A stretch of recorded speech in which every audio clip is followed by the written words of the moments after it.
Class 10 set 1 এর part 3। আগে part 1 part 2 নিশ্চয়ই দেখা হয়েছে তোমাদের।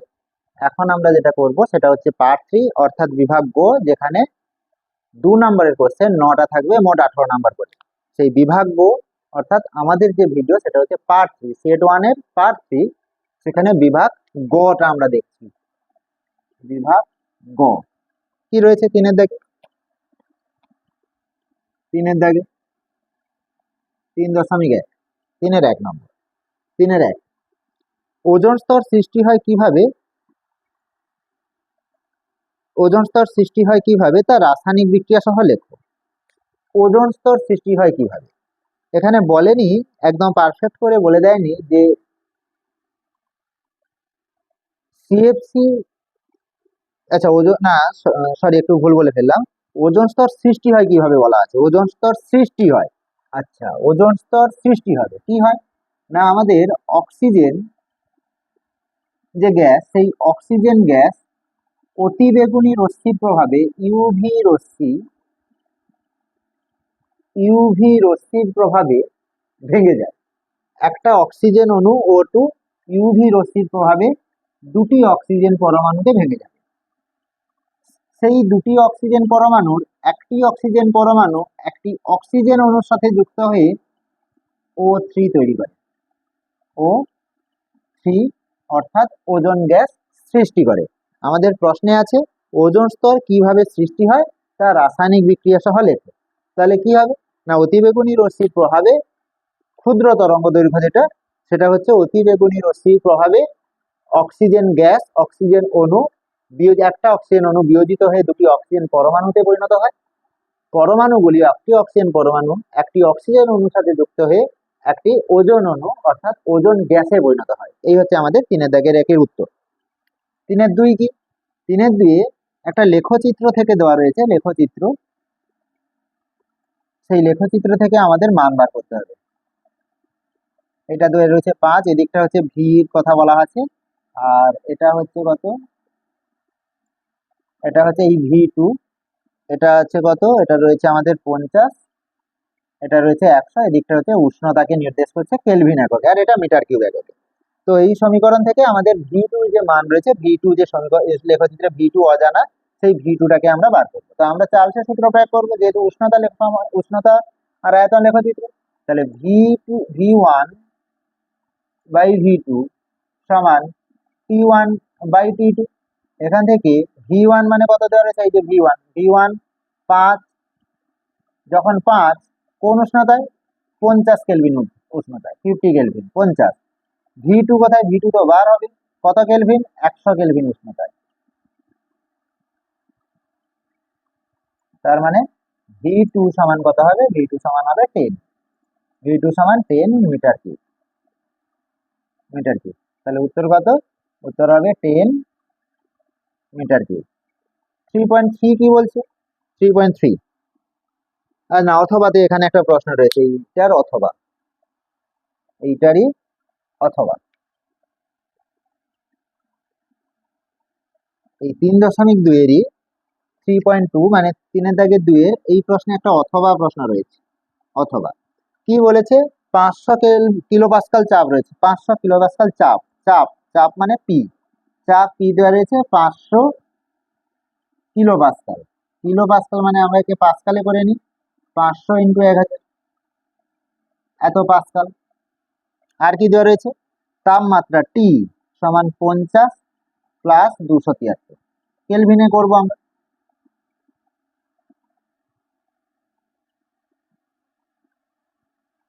কেলভিন সমান কত, 323 কেলভিন। কত রয়েছে, 3 7 2 আর এটা হয়েছে আমাদের 323 কেলভিন। আর কি দেওয়া রয়েছে, আর দেওয়া রয়েছে আয়তন ভি মানে হচ্ছে 0.10 মিটার কিউব। আর যেটা মান দেওয়া রয়েছে আর বাই এম, এই মানটা দেওয়া রয়েছে 189 জুল কেজি ইনভার্স, না জুল কেজি ইনভার্স নয়, জুল কেজি কেলভিন ইনভার্স, এই মান আমাদের দেওয়া রয়েছে। এই মানগুলো দেওয়া রয়েছে, এই মানগুলোকে কাজে লাগিয়ে গ্যাসের ভর বার করতে হবে। ভর কত হবে, গ্যাসের ভর, ভর ডাব্লিউ সমান জিজ্ঞাসা না, এটা আমাদেরকে বার করতে হবে। আমরা কি জানি, আমরা জানি পিভি সমান এন আর টি, অর্থাৎ ডাব্লিউ বাই এম আর টি। এখান থেকে কার মান বার করবো, ডাব্লিউ। তো সেক্ষেত্রে আমরা কি করি, মানগুলোকে এবারে বসাই। পি মানে হচ্ছে এই যে মান যেগুলো আমরা পেয়েছি বসিয়ে দিই এখানে, 500 গুণ 1000 ইন্টু ভি, ভি মানে হচ্ছে 0.10 ইকুয়ালস টু ডাব্লিউ তো বার হবে, ইন্টু এখানে দেখো সাজিয়ে লিখছি আর বাই এম করে দিলাম, আর বাই এম ইন্টু টি, টি মানে হচ্ছে উষ্ণতা 323 কেলভিন, 323। তো এখান থেকে তাহলে ডাব্লিউ সমান কি হবে, ডাব্লিউ সমান হবে, আচ্ছা এই আর বাই এম এর মান, আর একটু মানটাকে একটু লিখি এখানে, একটা লাইন আর একটা লাইন করবো, W into R by M এর মান হচ্ছে 189 ইন্টু 323। এখান থেকে ডাব্লিউ সমান কি হবে, 500 গুণ 1000 0.10 ডিভাইড বাই 189 ইন্টু 323। এইটাকে ক্যালকুলেশন করলে আমরা যেটা পাবো সেটা হচ্ছে 0.819 সামথিং কিছু একটা আছে, তো 0.82, অর্থাৎ গ্যাসের ভর তাহলে কত হবে, গ্যাসের ভর হবে 0.82 গ্রাম, 0.82 গ্রাম। এই হচ্ছে আমাদের গ্যাসের ভর। আচ্ছা, 3.3-এ একটা প্রমাণ রয়েছে, দেখাও যে সমান্তরাল কাচফলকের মধ্য দিয়ে আলোক রশ্মি শুধুমাত্র পার্শ্বসরণ ঘটে, অর্থাৎ কোন রকম চ্যুতিকোণ ঘটে না, এতেও প্রমাণ রয়েছে। তারপরে 3-4 প্রমাণগুলো করছি না।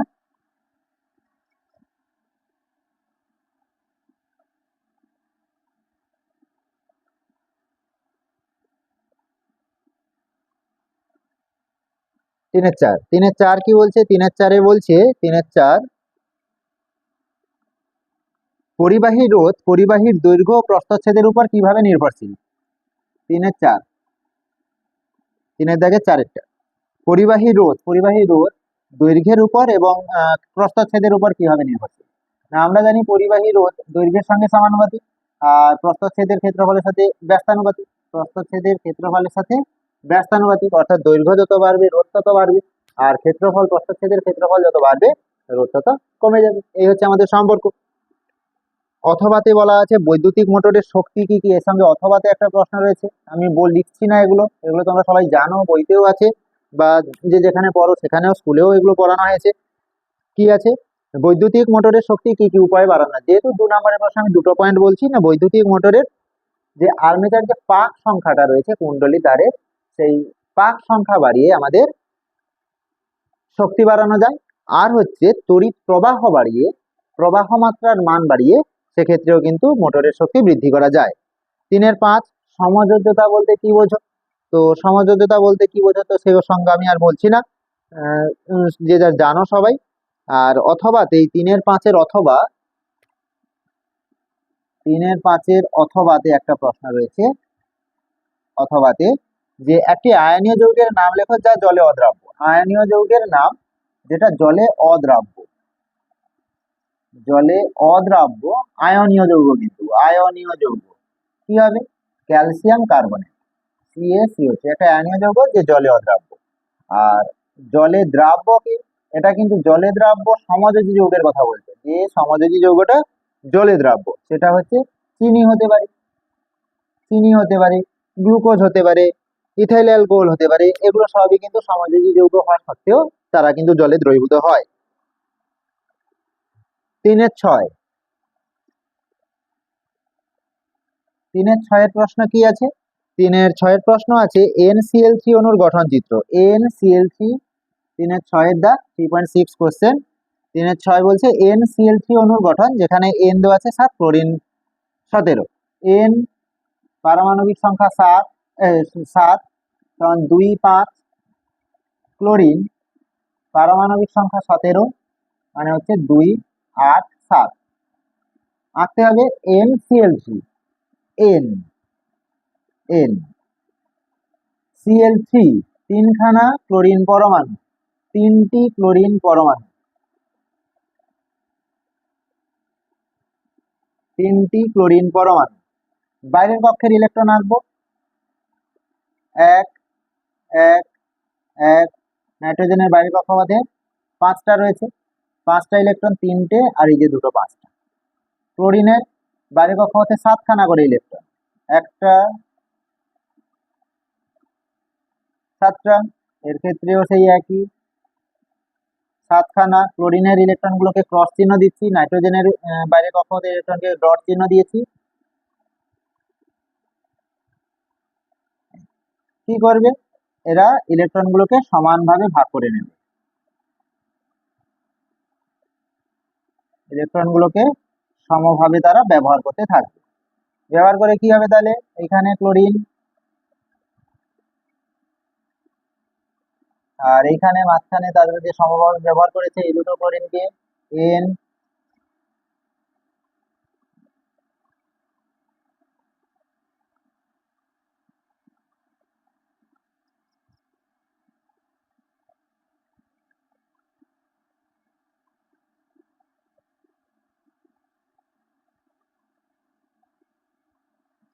ইলেকট্রন জোড় গঠনে অংশগ্রহণকারী ইলেকট্রন গুলো মাঝে রয়েছে। এবারে ক্লোরিন 8খানা, তার অষ্টক পূর্তি ঘটাবে 8খানা। এই যে ক্লোরিন অষ্টক পূর্তি ঘটাবে 8খানা, ক্লোরিন এই ক্লোরিনও অষ্টক পূর্তি ঘটাবে 8খানা।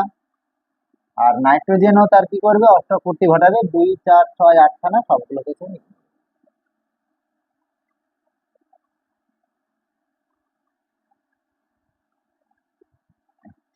সে নিয়ে নিল। নিয়ে এখন কি হলো তাহলে, এই যে কমন জায়গাগুলো, কমন পোর্শন গুলো, সেখানে দুটো করে ইলেকট্রন রয়েছে, তাহলে Cl দুটি করে ইলেকট্রন মানে এক জোড়া এক বন্ধন তৈরি করে, দুটি করে ইলেকট্রন এক বন্ধন তৈরি করে। তো এখান থেকে কি হচ্ছে, NCl3। এই হচ্ছে ক্লোরিন NCl3 যৌগের গঠন। 3-7 নম্বর কোশ্চেন কি আছে, শর্ত সহ নাইট্রোজেন গ্যাস ও অক্সিজেন গ্যাসের বিক্রিয়া কি ঘটে তা লেখো।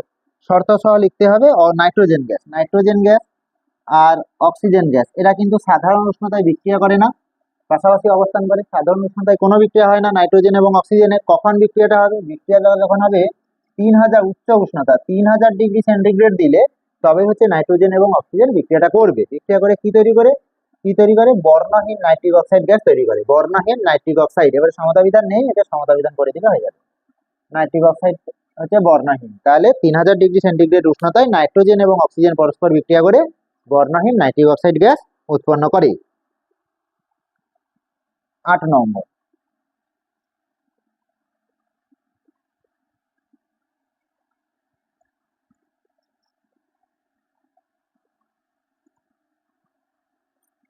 তিনের 8 কি বলছে,